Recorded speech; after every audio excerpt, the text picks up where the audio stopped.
로마서 8장 12절부터 17절 말씀 제가 봉독합니다. 그러므로 형제들아 우리가 빚진 자로 돼 육신에게 져서 육신대로 살 것이 아니니라. 너희가 육신대로 살면 반드시 죽을 것이로되 영으로서 몸의 행실을 죽이면 살리니 무릇 하나님의 영으로 인도함을 받는 사람은 곧 하나님의 아들이라. 너희는 다시 무소하는 종의 영을 받지 아니하고 양자의 영을 받았으므로 우리가 아빠, 아버지라고 부르짖느니라.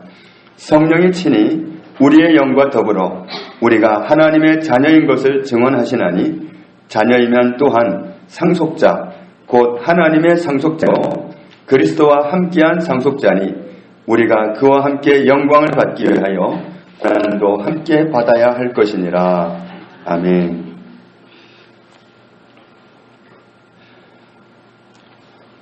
여러분이 아는 어떤 분에게 이런 일이 있었다고 가정해 보겠습니다. 부친으로부터 땅을 유산으로 물려받았습니다. 등기를 마치고 서류상으로도 이제 이 땅은 내 땅이다 확인을 했습니다. 비어있는 땅인데 이 땅을 어떻게 활용할까 여러 가지로 구상을 하면서 지냅니다. 그러다가 어느 날 그 땅에 가보니까 어떤 사람이 허락도 받지 않고 농사를 지어보겠다고 남의 땅에다가 개간을 하고 있는 겁니다. 열심히 일을 하고 있습니다. 이런 일을 당한 사람이 여러분 자신이라면 어떻게 하겠습니까? 열심히 일하는 모습이 보기 좋아서 그냥 놔두시겠습니까? 이 땅은 내 땅입니다 하고 권리주장을 하시겠습니까? 권리주장을 해야죠. 저는 이 자리에 계신 분은 모두 권리주장을 하리라고 믿습니다.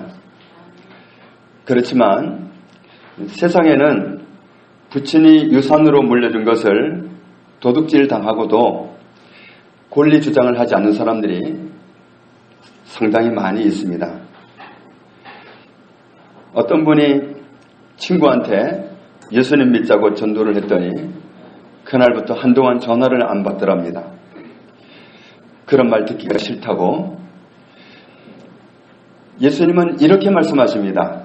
마태복음 23장 9절에 땅에 있는 자를 아버지라 하지 말라. 너희의 아버지는 한 분이시니 곧 하늘에 계신 이시니라. 하늘에 계신 분이 너희의 진짜 아버지시다. 하나님이 너희의 진짜 아버지시다. 이런 표현도 하십니다. 마태복음 1장 2절에 아브라함이 이삭을 낳고, 잘 생각해 보세요. 아브라함은 남자입니다. 아브라함이 이삭을 낳고 이삭은 야곱을 낳고 야곱은 유다와 그의 형제들을 낳고, 다 남자 계보를 얘기하면서 남자가 남자를 낳았다고 얘기합니다. 또 이런 표현도 있습니다. 마태복음 1장 3절에 유다는 다말에게서 베레스와 세라를 낳고, 창세기 24장 24절에 그 여자가 그에게 이르되 나는 밀가가 나홀에게 낳은 아들 부두엘의 딸이니이다. 남자가 남자에게 낳은 아들 누구의 딸입니다. 이렇게 소개한 거예요. 남자가 자식 낳는 거 보신 적 있습니까? 남자가 애 낳겠다고 산부인과 가는 거 봤습니까? 그런데 성경에는 표현하기를 남자가 남자를 낳았다. 아브라함이 이삭을 낳았고 이삭이 야곱을 낳았고 야곱이 유다와 여러 아들을 낳았다. 이렇게 표현합니다. 아버지 하면 아버지는 생명의 시작, 생명의 뿌리를 얘기합니다. 사람을 창조하신 분이 하나님이시기 때문에 우리 생명의 시작, 우리 생명의 뿌리는 하나님입니다. 그러니까 진짜 나를 이 땅에 존재하게 하신 분, 진짜 내 생명의 시작은 하나님입니다. 하나님이 나를 짓지 않았다면, 하나님이 나를 창조하지 않았다면 내가 존재할 수 없습니다. 내 생명의 뿌리를 아버지라고 하는 거거든요. 내 생명의 시작을 아버지라고 하는 거거든요. 하나님이 내 생명을 시작하게 하신 분이기 때문에 하나님이 아버지시다. 진짜 아버지다. 하나님이 우리를 어떻게 지으셨습니까? 시편 139편 13절에 주께서 내 내장을 지으시며 나의 모태에서 나를 만드셨나이다. 내 어머니 뱃속에서 하나님이 나를 요렇게로 만드셨습니다. 이런 뜻입니다. 나를 만드신 분은, 나를 이렇게 만드신 분은 하나님이십니다. 그러니까 철없을 때는 엄마 아빠가 왜 나를 이렇게 낳았냐고 하지만 그건 모르는 얘기입니다. 하나님이 나를 만드셨습니다. 엄마 뱃속에서 하나님이 창조하셨습니다. 이사야 64장 8절 그러나 여호와여 이제 주는 우리 아버지시니이다. 우리는 진흙이요 주는 토기장이시니 우리는 다 주의 손으로 지으신 것이니이다. 하나님이 우리를 지으셨기 때문에 하나님이 우리의 진짜 아빠이십니다. 그래서 마태복음 6장 9절에 예수님은 이렇게 기도하라고 가르치십니다. 하늘에 계신 우리 아버지요. 하늘에 계신 우리 아버지요. 우리를 지으신 시작이 하나님이십니다.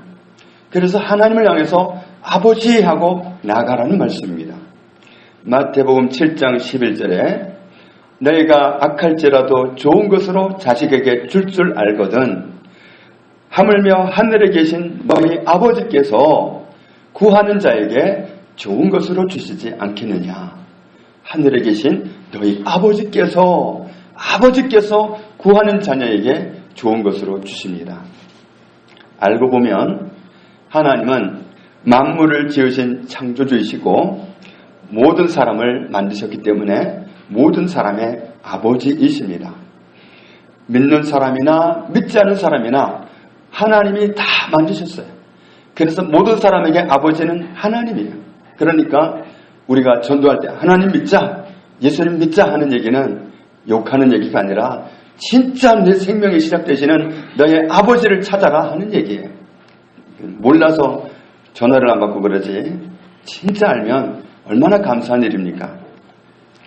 하나님의 지음을 받지 않은 사람은 한 사람도 없습니다. 아버지는 생명의 시작, 존재의 기원입니다. 하나님은 그래서 우리의 아버지이십니다. 하나님을 아버지로 부르는 것, 하나님을 아버지로 인식하는 것, 이게 정상입니다. 이게 사실입니다. 그런데 사람은 사기꾼한테 속아서 자기의 진짜 아빠가 되시는 진짜 아버지이신 하나님과의 관계를 불편하게 만들었습니다. 자녀가 부모하고 불편하게 지내는 방법이 뭐죠? 말 안 들으면 됩니다. 말 안 들으면 부모 자녀는 관계가 굉장히 불편해집니다. 자녀가 부모에게 귀를 막아버리면 원수 관계가 됩니다. 남보다도 못한 관계가 돼요. 그래서 얼마나 정말 마음이 괴로우면 호적에서 파버리겠다고 그러겠어요. 남보다 못한 관계가 돼버리는 거예요. 그런데 진짜 호적에서 파는 부모는 본 적이 없습니다. 그만큼 관계를 원한다는 얘기지, 관계 회복을 원한다는 뜻이지 진짜 끊자는 얘기가 아니거든요. 하나님이 원수되게 하는 게 아니라 사람이 하나님과 원수되게 만드는 겁니다. 귀를 막고 등을 돌려서 그렇게 만듭니다. 그렇게 되면 원수 관계가 됩니다. 우리도 전에는 그런 삶을 살아왔었습니다. 그런데 하나님께서 우리가 하나님께 등을 돌리고 귀를 막아가지고 불편한 관계를 만들어 놓았는데 하나님은 그 불편한 관계를 바꾸어 놓으셨습니다. 화목한 관계로, 원수 관계를 화목한 관계로 바꾸어 주셨습니다. 어떻게 바꾸어 주셨냐면 로마서 5장 10절을 보면은 곧 우리가 원수 되었을 때에 그의 아들의 죽으심으로 말미암아 하나님과 화목하게 되었은즉 화목하게 된 자로서는 더욱 그의 살아나심으로 말미암아 구원을 받을 것이니라. 그뿐 아니라 이제 우리로 화목하게 하신 우리 주 예수 그리스도로 말미암아 하나님 안에서 또한 즐거워하느니라. 그의 아들의 죽으심을 통해서 우리를 화목하게 만들었습니다. 우리가 하나님께 등을 지고 귀를 막고 그 원수 만들어 놓았던 그 원수 관계를 하나님의 아들이 우리 죄를 위해서 대신 죽으심으로 우리의 관계가 개선이 되었습니다. 로마서 8장 1절을 보면 우리 같이 보겠습니다. 그러므로 이제 그리스도 예수 안에 있는 자에게는 결코 정죄함이 없나니, 예수님 안으로 들어온 사람에게는 이제는 결코 정죄함이 없다. 이는 그리스도 예수 안에 있는 생명의 성령의 법이 죄와 사망의 법에서 너를 해방하였습니다. 어떻게 해방하셨는가? 3절 같이 읽습니다. 율법이 육신으로 말미암아 연약하여 할 수 없는 그것을 하나님은 하시나니 곧 죄로 말미암아 자기 아들을 죄 있는 육신의 모양으로 보내어 육신의 죄를 정하사, 육신을 따르지 않고 그 영을 따라 행하는 우리에게 율법의 요구가 이루어지게 하려 하심이니라. 우리는 하나님께 원수된 삶을 살아왔었는데, 우리는 하나님의 뜻대로 살고 싶어도 죄를 묻힌 사람은, 죄에 감염이 된 사람은 하나님의 뜻대로 살 능력을 상실해버렸습니다. 그래서 하나님의 뜻대로 살 수가 없어요. 이제는 죄인 아니고 싶어, 이제 죄인으로 안 살 거야, 아무리 결심해도 내가 죄인 아닌 삶을 살 수가 없어요. 율법이 육신으로 말미암아 연약하여 할 수 없는 그것을 하나님은 하셨다. 어떻게 하셨냐면 하나님의 아들을 죄가 있는 우리와 똑같은 육신의 모양으로 보내시고 그분의 육신에다가 우리 죄를 씌우셨다. 그래서 그 아들은 우리 죄를 담당하고 죽으신 겁니다.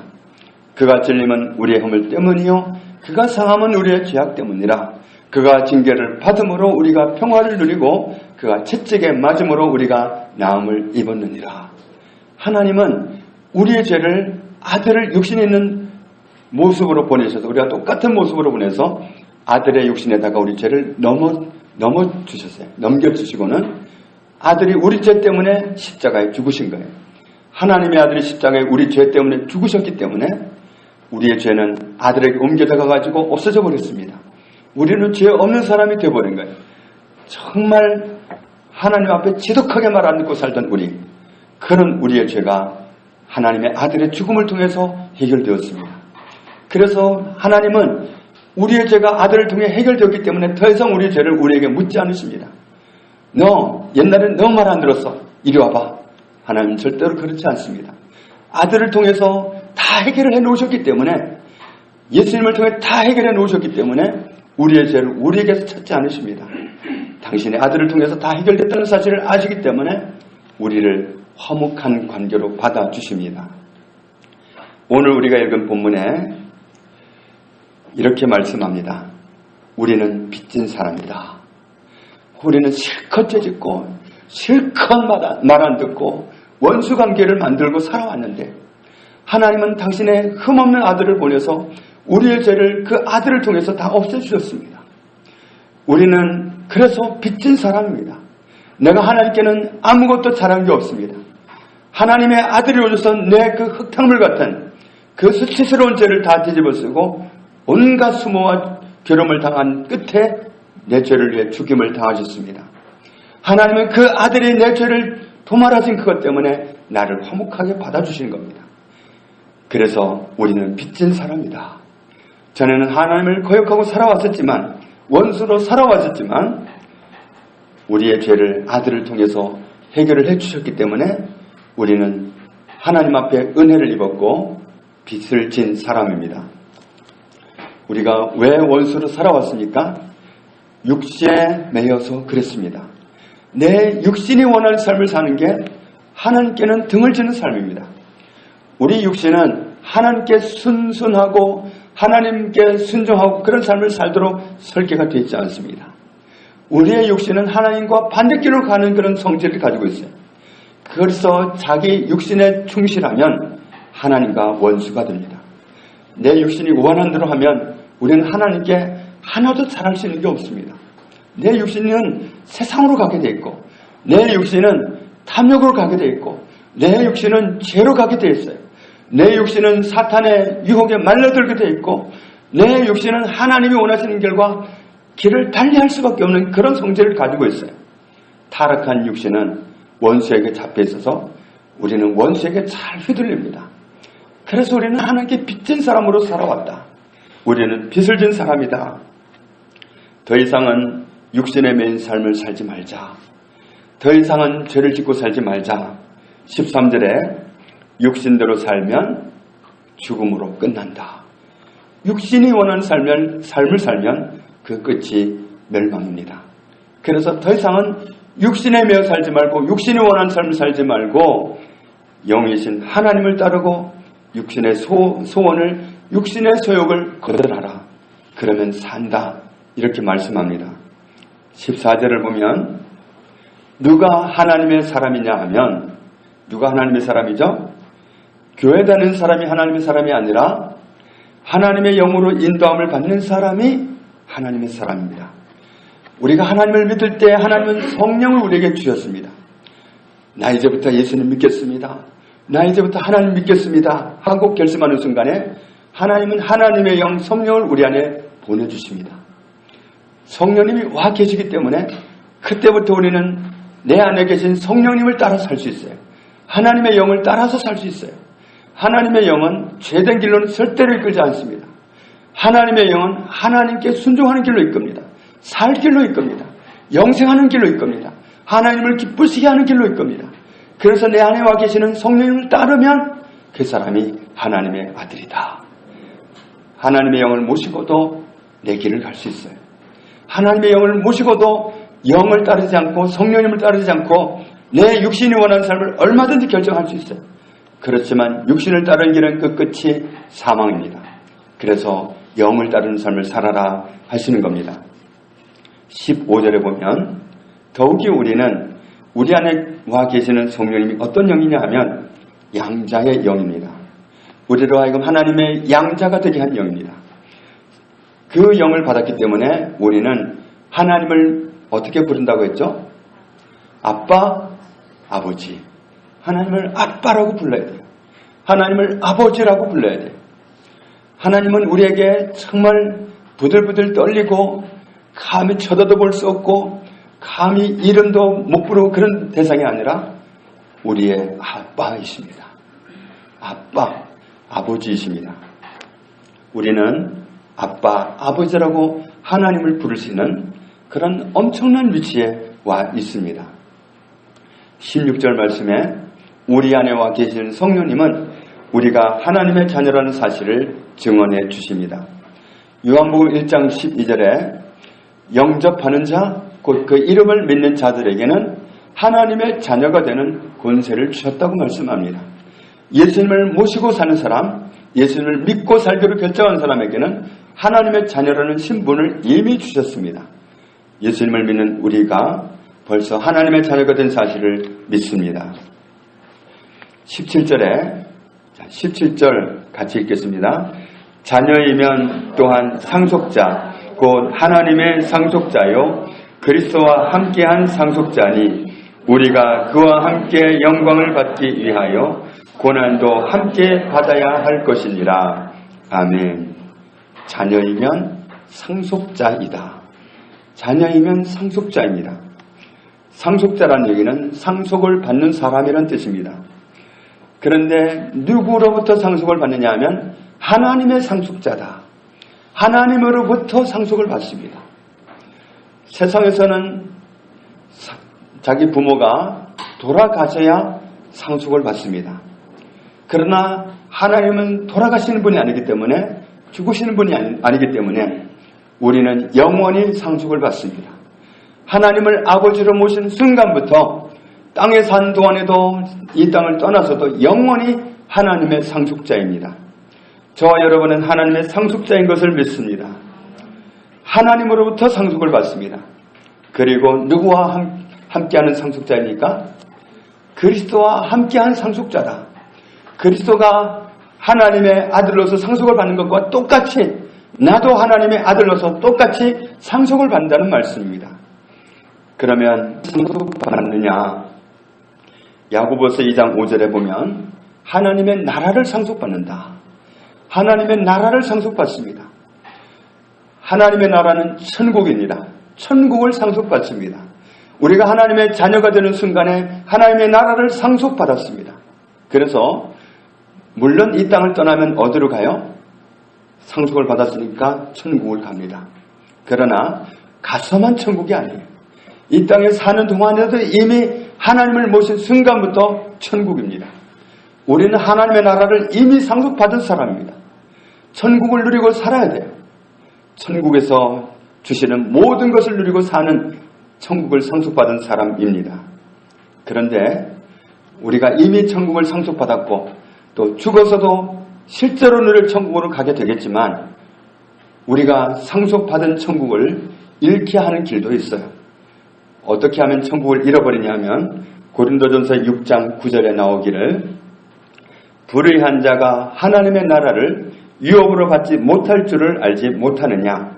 미혹을 받지 말라. 음행하는 자나 우상 숭배하는 자나 간음하는 자나 탐색하는 자나 남색하는 자나 도적이나 탐욕을 부리는 자나 술 취하는 자나 모욕하는 자나 속여 빼앗는 자들은 하나님의 나라를 유업으로 받지 못하리라.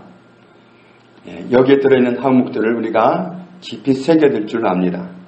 이런 것을 가지고는 하나님의 나라를 상속받을 수 없다. 이런 것을 소유한 사람은 빨리 버려야 됩니다.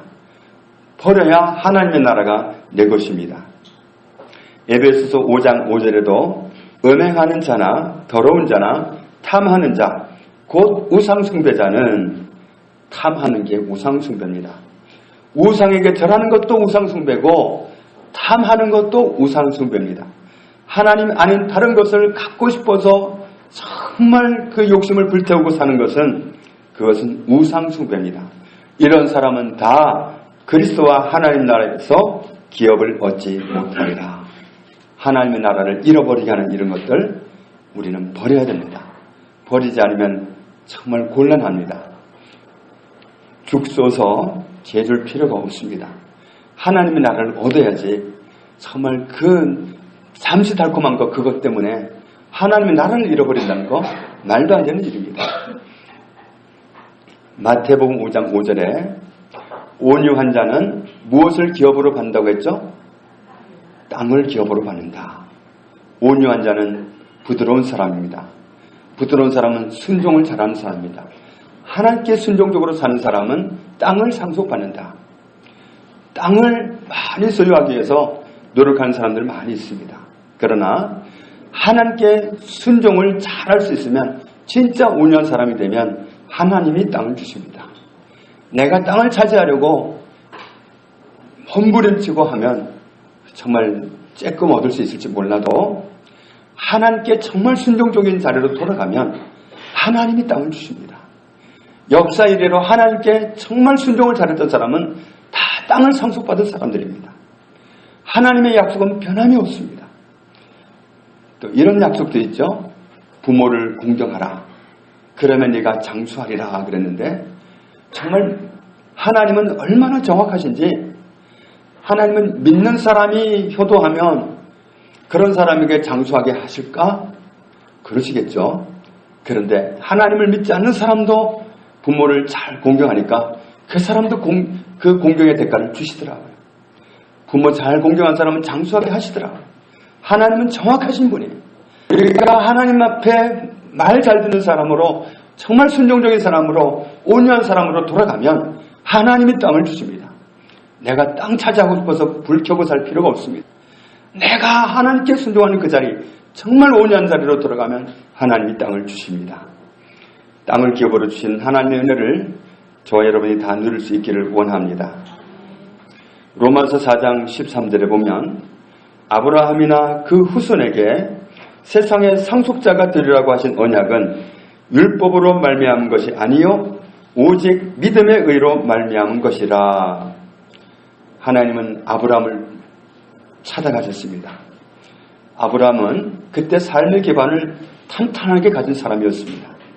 그런데 하나님은 아브라함에게 굉장한 요구를 하십니다. 네가 의지할 만한 너의 모든 것을 다 버려버리고 나를 따라 오겠니? 그러면 네가 정말 갖고 싶어하는 그것을 너에게 주겠다. 그런데 아브라함은 하나님의 그 말씀을 듣고 자기의 평생을 의지하고 살 수 있는 모든 기반을 다 팽개쳐버리고 하나도 아끼지 않고 다 버려버리고 과감하게 떠났습니다. 하나님은 그렇게 용감하게 버리고 떠나온 아브라함에게 그에게 약속하신 모든 것을 다 주셨습니다. 하나님은 하나님의 약속을 믿고 따르는 사람에게 약속하신 모든 것을 누리게 하십니다. 결국 하나님이 우리에게 상속하라고 주시는 모든 것은 다 하나님이 말씀으로 주시는 약속의 말씀들입니다. 하나님이 말씀하신 그 말씀이 다 우리의 상속받을 재산입니다. 우리는 그 상속으로 주시는 약속을 다 누릴 수가 있습니다. 우리는 상속자이기 때문입니다. 하나님이 우리의 아버지시고 우리는 하나님의 자녀이기 때문에 자녀이면 상속자다. 우리는 상속자로서 하나님이 약속하신 모든 것을 누릴 자격이 있습니다. 앞에서 제가 예를 하나 드렸습니다. 내 땅인데 누군가가 허락도 받지 않고 농사를 짓고 있다면 권리를 주장해야 됩니다. 여기 내 땅입니다. 그렇게 나서야 됩니다. 일하는 게 너무 성실해서 그냥 좋아서 넘기면 내 거 포기하는 겁니다. 하나님이 내게 약속으로 주신 거라면, 하나님이 자녀들에게 약속으로 보장하신 거라면 그건 내 겁니다. 나의 상속입니다.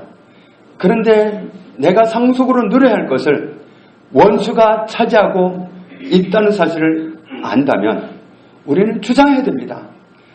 원수 사탄은 내 것인데 지가 가지고 있어요. 그걸 막고 안 줘요. 못 누리게. 그런 사실을 이 말씀을 통해서 발견할 때 우리는 권리 주장을 해야 돼요. 그건 내 거야. 물러서 떠나. 그렇게 주장을 해야지. 우리가 물러서라고 요구하지 않으면 안 돼요. 왜 내 건데? 하나님이 자녀인 나한테 상속하신 건데 왜 우리가 손해를 봅니까? 왜 원수 사탄에게 그걸 맡겨버립니까? 우리는 그런 것들을 다 권리 주장하고 찾아 누려야 될 줄로 믿습니다. 무엇이 우리의 상속입니까? 고린도후서 8장 9절, 9장 8절 여기에 보면 우리는 부요를 상속받았습니다. 가난은 우리의 것이 아닙니다. 정말 하나님의 사람은, 하나님은 자녀들에게 힘들고 찌들고 그렇게 버겁게 살도록 우리에게 그걸 상속 주시지 않았습니다. 하나님이 우리에게 주신 상속은 부요입니다. 심지어 그리스도께서 우리를 가난하게 사는 거기에서 해방시키려고 대신 가난해 주셨고 그 결과로 우리에게 부요를 주셨다고 말씀합니다. 그리스도를 값으로 지불하고 우리에게 주신 부요인데, 나에게 누리라고 하나님이 주신 부요인데, 부요가 나의 상속받을 재산인데 왜 나에게 하나님 아버지가 주신 상속을 왜 포기하고 삽니까? 부요가 우리의 것입니다. 부요가 바로 저와 여러분의 것입니다. 그건 내가 피땀 흘리고 노력하고 머리 쓰고 그래서 얻으라는 게 아니라 내 것으로 주장할 때 내 것입니다. 원수가 내가 누려야 할 부요를 지가 가로막고 안 주는데 왜 뒷짐지고 있습니까? 왜 우리가 다른 말을 합니까? 난 너무 힘들어. 이게 도대체 언제 좀 풀리나? 왜 안 주십니까? 안 주신 게 아니라 상속으로 주셨단 말이에요. 상속으로 주셨으면 내 것이라고, 부여는 내 것이라고 주장해야 될 거 아닙니까? 왜 남들이 와서 내 등기된 땅, 내 땅에 농사 짓는 건 주장할 수 있으면서 하늘 아버지께서 나에게 상속으로 주신 것을 왜 주장을 안 합니까? 왜 손해를 봅니까? 하나님이 나에게 주신 상속인데 왜 우리가 그걸 포기합니까? 베드로전서 2장 24절에 건강은 저와 여러분의 것입니다. 하나님은 그리스도께서 채찍에 맞으심으로 너희는 남을 입었다고 말씀하십니다. 그리스도께서는 우리를 낫게 하시려고, 우리를 나은 모습으로 살아가게 하시려고, 치유된 상태로 살아가게 하시려고 대신 다 아프셨습니다. 그 채찍 맞는 그 고통, 그 참혹한, 그 참담한 아픔을 대신 겪으면서 우리에게 건강을 보장해 주셨습니다. 건강이 저와 여러분이 누릴 상속입니다. 질병은 우리 거가 아닙니다. 질병은 사탄의 것입니다. 가지고 꺼지라고 해야 돼요. 왜 질병을 가지고 올 때 우리가 그걸 양보합니까? 왜? 건강이 내 거야. 치유가 내 거야. 베드로전서 2장 24절 말씀에 의하면 그리스도께서 채찍에 맞으시고 나는 나았어. 원수야, 이 질병 가지고 가. 이거 내 거 아니야. 가. 그렇게 주장을 해야지. 왜 우리가 병이 오면 왔다 와. 왜 이렇게 아프냐? 왜 아플까요? 그럴 필요도 없어요. 하나님은 질병을 주시는 분이 아니에요. 우리에게 나음을 주셨어요. 그럼 나는 낫다고 하시는 그 말씀을 가지고 주장을 해야죠. 그 문서대로 주장을 해야 될 거 아닙니까? 베드로전서 2장 24절을 펴가지고 그가 채찍에 맞음으로 너희는 남을 얻었나니 나는 나았네. 나는 나았어. 주장을 해야 될 거 아닙니까? 왜 세상 것을 주장할 줄 알면서 하나님 나에게 그렇게 좋은 것을 주셨는데 그 상속을 내가 포기해버립니까? 왜 손해를 봅니까? 우리는 주장해야 될 줄로 믿습니다. 하나님 우리에게 주신 모든 것, 그것은 우리가 자녀이기 때문에 당연히 누리라고 주신 상속입니다. 우리는 상속자입니다. 자녀이기 때문에, 자녀이면 상속자, 곧 하나님의 상속자요 그리스도와 함께한 상속자니 너희가 다 누리라고 하신 것이 하나님의 보장입니다. 그러므로 저와 여러분은 이 성경을 통해서 하나님이 나에게 보장하신 모든 것, 자녀에게 보장하신 모든 것을 발견할 때마다 그것을 가지고 따져야 됩니다. 권리를 주장해야 됩니다. 이건 내 거야. 가. 우리는 주장해야 됩니다.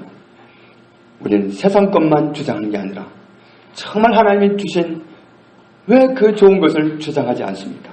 주장해야 될 권리를 오늘부터 찾아 누리게 되기를 원합니다. 그런데 중요한 것이 있습니다. 우리에게는 정말 하나님이 자녀이기 때문에 누리라고 주신 당연한 그런 권리가 있듯이, 그리고 그 권리를 주장해야 하는 것처럼 자녀에게는 권리만 있는 게 아니잖아요. 요즘 자녀들은 얼마나 당당한지 모릅니다. 저는 요즘 자녀들 보고 많이 배워요. 우리 집에서나 밖에서나 자녀들을 보면 아빠 뭐 해주세요. 엄마 뭐 해주세요. 정말 그렇게 용감하게 요구할 수 없어요. 우린 전에 그렇게 못한 것 같아요. 그런데 우리가 정말 하나님 아버지에게 상속자로서 우리는 담대하게 나가서 요청할 수 있습니다. 우리는 자녀로서 요구할 수 있어요. 하나님은 그렇게 하라고 하십니다. 그러면 다 주신다고 말씀하셨습니다. 우리가 권리를 주장하는 것은 우리에게 당연한 겁니다. 그런데 자녀에게는 권리만 있는 게 아니라 도리도 있습니다. 어떤 자녀가 자기 권리는 당당하게 주장해요. 그런데 뭐 좀 해라 그러면 싫어요. 아이 싫어. 맨날 시키려고 그러고 지가 직접 하지. 그러면 얼마나 보기 싫겠어요. 얼마나 마음이 상하겠어요. 자기 권리는 다 찾아먹으려고 하고 도리는 안 하려고 한다고 하면, 자녀의 도리는 안 하려고 한다면 얼마나 얄밉겠어요. 그러면 부모가 권리를 다 주장할 때마다 다 주겠습니까? 너는 권리만 있는 줄 아느냐? 너의 도리는 왜 안 하니? 안 하겠습니까? 여러분 같으면 여러분 자녀에게 왜 도리는 안 하고 너는 권리만 주장하냐고 말하지 않겠어요? 권리만 주장하고 도리를 안 하는 자녀에게 권리를 주장할 때마다 무조건 다 주는 부모가 어디 있겠습니까? 하나님도 다르다고 생각하십니까? 마찬가지입니다. 우리는 하나님께 권리만 있는 게 아니라 도리도 있어요. 하나님은 우리가 우리에게 명령하신 그 명령에 순종하기를 원하십니다. 자, 예를 든다면 주일 성수. 하나님은 우리가 주일 성수하기를 원하십니다. 예레미야의 지난번에 우리가 말씀을 나눈 것처럼 이스라엘이 나라를 잃어버린 그 원인 중에 하나가 주일 성수하지 않은 겁니다. 나라가 멸망할 위기가 오고 있을 때 내가 돌이켜서 주일 성수해라. 그러면 나라를 망하지 않게 해주겠다. 이 예루살렘 성으로 너희 다윗의 뒤를 잇는 왕들이 계속 끊임없이 있게 하겠고, 이 나라가 영구히 있게 하겠고, 이 성에 너희 백성들이 영구히 살도록 해주겠다. 하나님이 그렇게 타일렀는데도 안 들었어요. 그래서 이스라엘 나라를 잃어버린 거예요. 안식일을 지키는 문제, 성수주의라는 문제는 그렇게 작은 문제가 아니에요. 하고자 마음먹으면 다 할 수 있는 것 같지만 그건 하나님의 사람으로서 기본적으로 할 일이에요. 그거 못해서 이스라엘이 나라를 잃어버렸다면 성수주의를 하는 문제가 얼마나 중요한 문제예요. 그러므로 우리 젊은이들이 앞으로 직장을 구할 때 우리가 첫 번째 물어볼 게 그거예요. 성수주의를 할 수 있는지 없는지. 그걸 물어보고 직장을 구해야 돼요. 성수주의를 안 하고 열심히 일하면 하나님과 멀어집니다. 하나님과 멀어지면 모든 복은 하나님이 주시는 건데 어떻게 그걸 받아 누릴 수 있겠어요? 그러므로 성수주의라는 그 말씀, 이것은 우리가 할 도리입니다. 정말 우리가 이것을 잘 할 수 있기를 원합니다. 또 하나 중요한 게 있는데 어떤 분들이 이 부분을 잘 못 지켜요. 11조 말라기 3장에 있는 말씀을 보면 소득의 10분의 1이 발생할 때마다 하나님의 것으로 분리해라. 너희에게 들어오는 소득의 10분의 1은 내 것이다. 그래서 그것을 온전히 하나님께 드려라. 그러면 농사 같으면 농사에 방해되는 모든 방해의 요소를 내가 다 막아주겠다. 달리 말하면 하나님의 것을 하나님께 드리지 않으면 어떻게 하겠다는 거예요? 방해 요소를 내가 신경 안 쓰겠다는 거예요. 손해를 보든지 말든지 신경 안 쓰겠다는 거예요. 소득의 10분의 1을 하나님께 드리는 것은 하나님이 욕심스러워서 달라고 한 게 아니에요. 우리가 정말 모든 소득은 하나님이 주셨습니다. 나는 하나님이 공급하시는 은혜로 살아갑니다. 나를 공급하시는 분은 하나님이십니다. 그래서 그 소득이 하나님으로부터 나는 사실을 인정해 드리는 게 10분의 1을 드리라는 명령에 순종하는 거예요. 그러면 모든 것을 내가 다 책임진다고 하신 거예요. 그래서 저도 해봤습니다. 때로 정말 10분의 1을 안 드려야 내가 살 수 있을 것 같고 들고 나면 엄청난 마이너스가 될 것 같아서 안 드려보기도 했습니다. 그런데 그러고 나면 그만큼이 세이브된 게 아니라 그만큼 나가버리더라고요. 엉뚱한 제목으로 붙어서 그냥 나가버리더라고요. 그걸 몇 차례 겪어보니까 손해볼 일이 없더라고요. 괜히 하나님께 불순종죄 짓고 하나님이 공급하시는 거 막아버리고 11조를 안 드리고 나니까 나중에 기도할 그 염치도 없으시더라고요. 하나님 저 얼마 필요해? 그 말을 못하겠더라고요. 하나님 명령에 순종도 안 해놓고 뭘 달라고 하겠어요. 그러니까 염치가 없어서 기도도 못하겠더라고요.